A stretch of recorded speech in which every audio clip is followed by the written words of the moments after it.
Hello everyone, स्वागत है आप सबका हिंदी क्लासेस पर। दोस्तों, आज है 28 मार्च 2023 और 28 मार्च 2023 को सीआरपीएफ एएसआई का फर्स्ट शिफ्ट का एग्जाम हो चुका है। तो आइए हम फर्स्ट शिफ्ट में आए हुए सभी प्रश्नों का जो कि जीके जीएस, करेंट अफेयर और हिस्ट्री साइंस के प्रश्न हैं उनका एनालिसिस करते हैं और उन सभी प्रश्नों का हम सही सही आंसर जानते हैं। और जितने भी भैया बहन इस वीडियो को देख रहे हैं, आप सबसे एक रिक्वेस्ट है कि यदि कोई प्रश्न गलत हो गया हो, क्योंकि हमको आपके द्वारा ही प्रश्न बताए जाते हैं, यदि कोई प्रश्न गलत हो तो उसका सही प्रश्न क्या होगा हमें कमेंट बॉक्स में ज़रूर बताएं, जिससे हम आपको सही आंसर बता सकें। और इसी में कुछ प्रश्न जो हैं आपके द्वारा ही भेजे गए हैं, जो कि दूसरे से सेकंड शिफ्ट के भी हो सकते हैं, तो आप उनको भी देख लीजिए, क्योंकि आप आगे जो भी एग्जाम देंगे उनमें आपको मदद मिलेगी। आइए हम सभी प्रश्नों को देखते हैं। देखिए, पहला प्रश्न आपको दिया गया था, एक प्रश्न है जो आपका आया हुआ था, ब्रह्म समाज की स्थापना किसने की थी? तो देखिए, इसका राइट आंसर होगा राजा राम मोहन राय ने। देखिए, अगस्त 1828 ईस्वी में ब्रह्म समाज को राजा राम मोहन राय और द्वारिका नाथ टैगोर ने स्थापित किया था। और आपके प्रश्न में जो आया हुआ था उसका राइट आंसर होगा राजा राम मोहन राय ने। ब्रह्म समाज की स्थापना सन 1828 ईस्वी में राजा राम मोहन राय के द्वारा की गई थी। तो राइट आंसर आपका राजा राम मोहन राय हो जाएगा। देखिए, दूसरा प्रश्न जो है इंपॉर्टेंट प्रश्न है, वाइल्ड लाइफ एंड क्रिकेट किस क्रिकेटर से संबंधित है? यह आपके एग्जाम में आया हुआ था। तो देखिए, यह जो वाइल्ड लाइफ एंड क्रिकेटर है यह सुरेश रैना से संबंधित है। क्रिकेटर सुरेश रैना अपनी आत्मकथा बिलीव वाइल्ड लाइफ टॉपमी में लेकर आए हैं। क्रिकेटर ने पुस्तक में अपने क्रिकेट करियर की एक झलक साझा की है, जिसमें सफलता, असफलता, चोट, झटके और उनसे उबरने की कहानियाँ शामिल हैं। देखिए, ये जो आत्मकथा लिखी है ये सुरेश रैना की कथा है, ठीक है। और ये वाइल्ड लाइफ एंड क्रिकेट जो है ये सुरेश रैना से संबंधित है। इस प्रकार आपका सुरेश रैना वाला ऑप्शन सही हो जाएगा। अब हम अगला प्रश्न देखते हैं। अगला प्रश्न आपका हुआ था, निर्बल का विलोम क्या है? देखिए, निर्बल का विलोम पूछा गया है।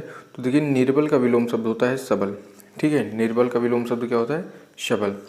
निर्बल शब्द का उचित विलोम शब्द सबल होगा। निर्बल विशेषण शब्द है। देखिए, निर्बल जो है ये एक विशेषण शब्द है, इसलिए इसका जो विलोम होगा वो सबल होगा। जिसका देखिए, निर्बल विशेषण शब्द है जिसका अर्थ होता है कमजोर। निर्बल का मतलब कमजोर होता है और सबल का अर्थ होता है बलवान, ठीक है। तो इस प्रकार आपका निर्बल का विलोम क्या होगा? सबल होगा। अब देखिए, तीसरा प्रश्न आपका आया हुआ था, किसान क्रेडिट कार्ड योजना कब लागू की गई थी? किसान क्रेडिट कार्ड योजना कब लागू की गई थी? तो इसका राइट आंसर होगा किसान क्रेडिट कार्ड यानी केसीसी योजना को भारत सरकार, रिजर्व बैंक ऑफ इंडिया एवं नाबार्ड द्वारा सन 1998 ईस्वी में शुरू किया गया था। और इस केसीसी योजना को लागू करने का उद्देश्य रहा है किसानों को कम ब्याज पर ऋण उपलब्ध कराना, ठीक है। तो इसका आपका राइट आंसर हो जाएगा 1998 ईस्वी में। अब देखिए, आपका अगला प्रश्न आया हुआ था, राज्य लिंग में भेदभाव किस अनुच्छेद में है? राज्य और लिंग में भेदभाव किस अनुच्छेद में है? तो इसका राइट आंसर होगा अनुच्छेद 51 में। अनुच्छेद 50 यानी 15 में। अनुच्छेद जो है 15(1) में है। देखिए, क्या है, राज्य किसी नागरिक के विरुद्ध केवल धर्म, मूल, वंश, जाति, लिंग, जन्म स्थान अथवा इनमें से किसी के आधार पर कोई भी भेद नहीं करेगा। अर्थात आपका राइट आंसर हो जाएगा अनुच्छेद 15, ठीक है। अब देखिए, अगला प्रश्न आपका हुआ था, पीएम आवास योजना को 2021 में लास्ट डेट कौन सी घोषित की गई थी? यानी पीएम आवास योजना की जो है 2021 में लास्ट डेट कौन सी घोषित की गई थी, ये प्रश्न हमको बताया गया है। तो देखिए, इस प्रश्न का राइट आंसर होगा पीएम आवास योजना के तहत आवेदन करने की आखिरी तिथि जो है 31 मार्च 2022 थी। देखिए, यदि आपसे आखिरी तारीख पूछी गई हो आवेदन करने की, तब तो 31 मार्च 2022 होगा। और यदि आपसे पूछा गया था कि 2021 में लास्ट डेट कौन सी थी, तो इसका राइट आंसर होगा 31 मार्च 2021। तो कैसे? क्रेडिट लिंक सब्सिडी योजना हेतु आवेदन करने की अंतिम तिथि कौन सी कितनी थी? 31 मार्च 2021 थी। तो आपका राइट आंसर होगा 31 मार्च। अब हम नेक्स्ट प्रश्न देखते हैं।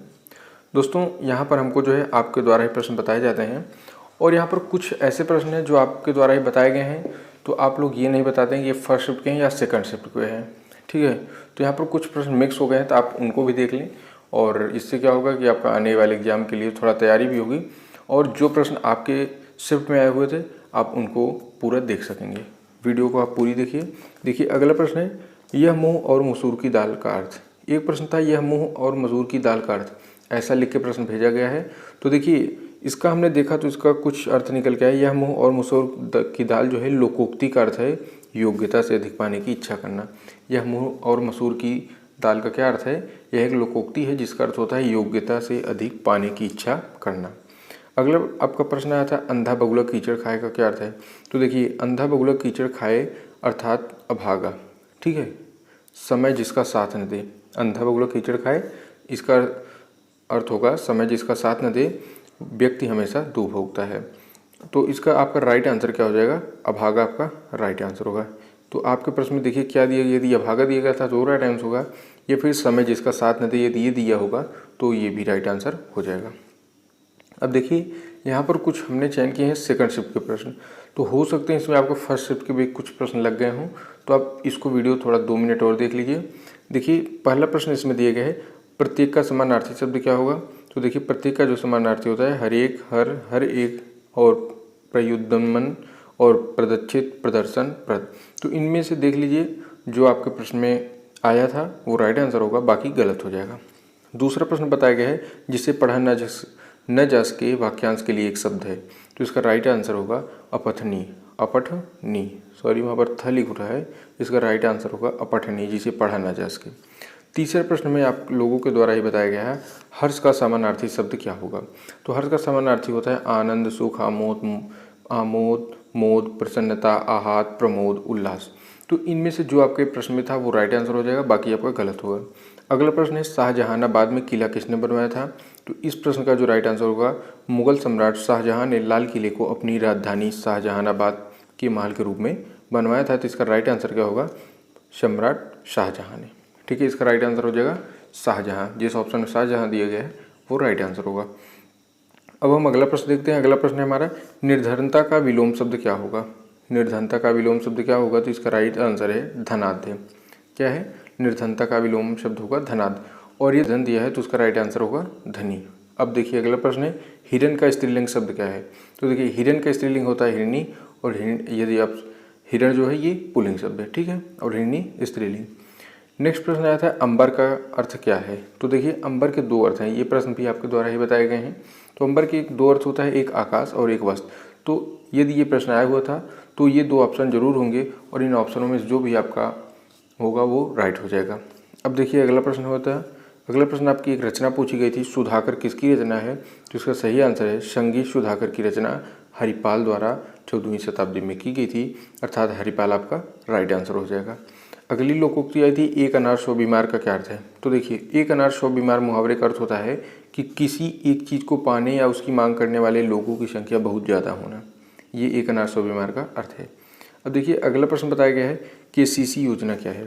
किसान क्रेडिट कार्ड जो है, तो देखिए इसको समझिए आप, इसका हमको फुल वो नहीं बताया गया है सही प्रश्न, लेकिन हम आपको बता देते हैं इस प्रश्न को आप समझ जाएंगे। देखिए KCC योजना से संबंधित कुछ भी पूछा होगा तो इससे प्रश्न बन सकता है कि इसे किसके द्वारा शुरू किया गया था? तो इसका राइट आंसर होगा भारत सरकार द्वारा, और रिजर्व बैंक ऑफ इंडिया एवं नाबार्ड द्वारा शुरू किया गया था, ठीक है। और यदि सन पूछा गया है कि किसान KCC योजना को कब लागू किया गया, तो इसका राइट आंसर होगा 1988 में शुरू किया गया था। और यदि आपसे पूछा गया हो कि KCC योजना का उद्देश्य क्या है, तो इसका राइट आंसर होगा किसानों को कम ब्याज पर दर ऋण उपलब्ध कराना, ठीक है। और यदि उसकी अवधि पूछी जाए तो किसान क्रेडिट कार्ड की अवधि होती है 5 वर्ष, लेकिन 5 वर्ष बाद किसान इसे पुनः नवीनीकरण करा सकते हैं। तो इस प्रकार जो भी आपका प्रश्न बन सका हो उस प्रश्न का आप सही आंसर देख लें। और देखिए अगला एक कोई प्रश्न बताया गया है कि तिरस्कार का कोई क्वेश्चन था, तिरस्कार का कोई क्वेश्चन था, शायद उसका विलोम पूछा गया था या क्या पूछा गया था ये कंफर्म नहीं हुआ है, सही से प्रश्न लिख के नहीं आया हुआ है। और दोस्तों इस प्रकार जो है हमको जितना भी प्रश्न मिल सका था सभी प्रश्नों का हमने एनालिसिस करा दिया है। जितने भी प्रश्न हमको आपको द्वारा मिले थे उतने प्रश्नों का हमने एनालिसिस करा दिया गया है। और आपको जितने भी प्रश्न पता हो या याद हो तो आप उन्हें हमें कमेंट बॉक्स में ज़रूर बताएं सही प्रश्नों को, और जो प्रश्न गलत हो गए हैं उसका सही प्रश्न बताएं, जिससे कि हम आपको सही प्रश्न उसका सही आंसर बता सकें। मिलते हैं हम आपको एक नेक्स्ट वीडियो में, तब तक के लिए जय हिंद, जय भारत।